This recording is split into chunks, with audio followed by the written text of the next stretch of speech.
5 फरवरी से हमने प्रधानमंत्री नरेंद्र मोदी जी से 100 सवाल पूछे थे इस श्रृंखला में।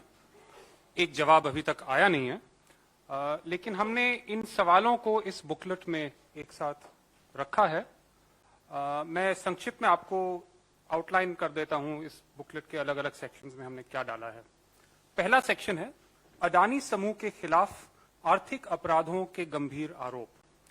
पहला सवाल या पहला ग्रुप ऑफ क्वेश्चंस है ऑफशोर शेल कंपनियों से संबंधित, शेयरों में हेराफेर और विनोद अडानी का इसमें योगदान क्या है, इसके बारे में सवाल हैं। दूसरा है एफपीओ के लिए निवेशकों पर दबाव बनाना। जो 20,000 करोड़ का एफपीओ था जो फेल हो गया, उसमें किस प्रकार का दबाव किसने डाला, सरकार के किन सीनियर मिनिस्टर्स ने डलवाया, फोन कॉल्स कहां से आए, इनके बारे में कुछ सवाल हैं। तीसरा है जनता और नियामकों से झूठ बोलना। कि एक उदाहरण है कि विनोद अडानी का क्या रिश्ता है इन कंपनियों में। हर महीने इनकी कहानी बदलती गई, कभी कहा वो प्रमोटर हैं, कभी कहा इनका कोई रिश्ता नहीं है। तो इस बात को साफ करने के लिए हमने कुछ सवाल पूछे थे। अडानी समूह की कंपनियों और संबंधित पक्षों के अनुचित लेन देन, यानी कि रिलेटेड पार्टी ट्रांजैक्शन, जिसके बारे में सुप्रीम कोर्ट कमेटी ने भी कहा है। कई लोगों का ने ये कहने की कोशिश की है कि ये क्लीन चिट है। पहली बात है कि ये रिपोर्ट अडानी के बारे में कुछ कहती नहीं है, वो क्लीन चिट का सवाल उठता ही नहीं। अगर किसी का क्लीन चिट है तो सेबी के बारे में क्लीन चिट दिया गया है। और जैसे कि जयराम जी ने बताया, अजीब सा क्लीन चिट है कि क्लीन चिट दिया जाता है कि there has been no regulatory failure, और 2 हफ्ते बाद सेबी का एक पेपर आता है कि हम नियमों को कैसे स्ट्रेंथन कर सकते हैं। तो इसके बारे में भी कई सवाल हैं।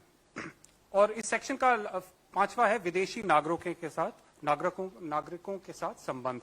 चैंगचुंग लिंग के बारे में हमने बात की है। चीनी नागरिक जो इन बिजनेसेस में मिले जुले हैं, जिनके खिलाफ चार्जशीट्स लगाए गए हैं पहले अगुस्ता वेस्टलैंड केस में, और भी अलग आरोप हैं, इनके बारे में सवाल है। दूसरा सेक्शन है मोदी सरकार द्वारा राष्ट्रीय संपत्ति का हस्तांतरण। एयरपोर्ट्स के बारे में तो हम सब जानते हैं कैसे मोनोपोली बनवाई गई इनकी। पोर्ट्स में भी इनकी मोनोपोली लगातार बढ़ती जा रही है। 30% पोर्ट बिजनेस देश का इनके हाथ में है, 40% इनका डिक्लेयर्ड गोल है। कृषि काले कानून, किस प्रकार काले कानून के माध्यम से इन्हें कृषि उद्योग, कृषि से संबंधित जो व्यापार है उनको सौंपने की कोशिश की थी। पावर और ऊर्जा, राष्ट्रीय सुरक्षा, अचानक से इजराइल और इंडिया के बीच, भारत के बीच जो भी डिफेंस रिलेशनशिप है, किस प्रकार एक ही कंपनी के हाथ में डाली जा रही है। एक बहुत सालों से अच्छी कंपनी में डाली जा रही है। और शहरी विकास, अर्बन डेवलपमेंट के काफी कॉन्ट्रैक्ट्स हैं।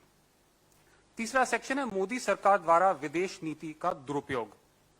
बांग्लादेश, इजराइल के बारे में तो मैं बता चुका आपको। रूस, इटली, श्रीलंका। बांग्लादेश में जो पावर गोड्डा, झारखंड गोड्डा में एक पावर स्टेशन है, जिसके बारे में अनेक आरोप लगाए गए हैं।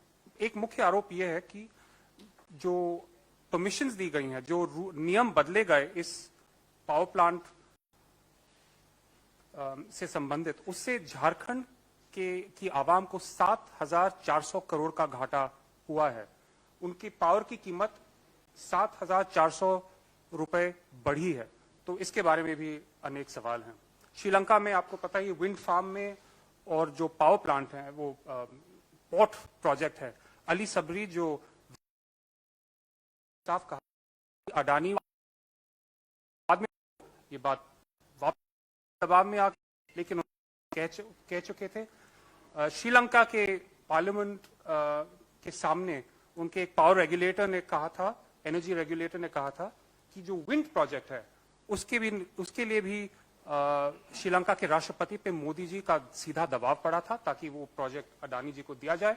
ये भी उन्होंने ऑन द रिकॉर्ड कहा था और फिर वापस ले लिया था दबाव पे आके। तो इनके बारे में भी सवाल हैं। फिर एक सेक्शन है नियामकों और एजेंसियों को मोदी सरकार द्वारा चुप करवाया जाना। आप सबको पता है कि ईडी और सीबीआई और अनेक एजेंसियां जो हैं, जांच एजेंसियां हैं इंडिया की, कितनी एक्टिव रहती हैं जब विपक्ष का सवाल होता है, जब विपक्ष के नेताओं पे जांच होती है। एक आंकड़ा आप सबने देखा होगा कि यूपीए के शासनकाल में लगभग 40, 50, 55% केसेस विपक्ष के खिलाफ होते थे, ईडी के और सीबीआई के, और मोदी जी के शासनकाल में 95% विपक्ष के खिलाफ हैं। तो ये बायस साफ दिखाई दे रहा है। और ये एजेंसियां जो है अडानी घोटाले, अडानी महाघोटाले में क्यों सोई पड़ी हैं, ये सवाल हमने उठाया है। आखिर में आते हैं भारत के लोगों का नुकसान। एलआईसी और एसबीआई का पैसा इन कंपनियों में कैसे डलवाया गया, लोन के द्वारा, इन्वेस्टमेंट के द्वारा, इसके जिम्मेदार कौन हैं? पब्लिक सेक्टर बैंक्स का भी इसमें योगदान है। खुदरा निवेशक, उनको नुकसान कैसे पहुंचाया गया है, और जनरली नागरिकों, भारत के नागरिकों को कैसे नुकसान पहुंचा है। तो ये हमारे 4-5 सेक्शंस हैं जिसके द्वारा हम न सिर्फ अडानी जी बट प्रधानमंत्री नरेंद्र मोदी से सीधा सवाल कर रहे हैं कि आपका इसमें क्या योगदान है, आपने इनको ऐसे इनेबल क्यों किया है। तो ये हमारा ओवरऑल ब्रोशर है, और अभी तक जवाब नहीं मिले किसी के, और हमारा मानना है कि जवाब मिलने भी नहीं वाले। इसलिए इसका एक ही उपाय है कि एक जॉइंट पार्लियामेंट्री कमेटी का गठन हो, जिसके माध्यम से हम न सिर्फ वो विषय जो एक्सपर्ट कमेटी जो जिनका लिमिटेड रीमिट था, लेकिन विस्तार से इसकी जांच हो पाए।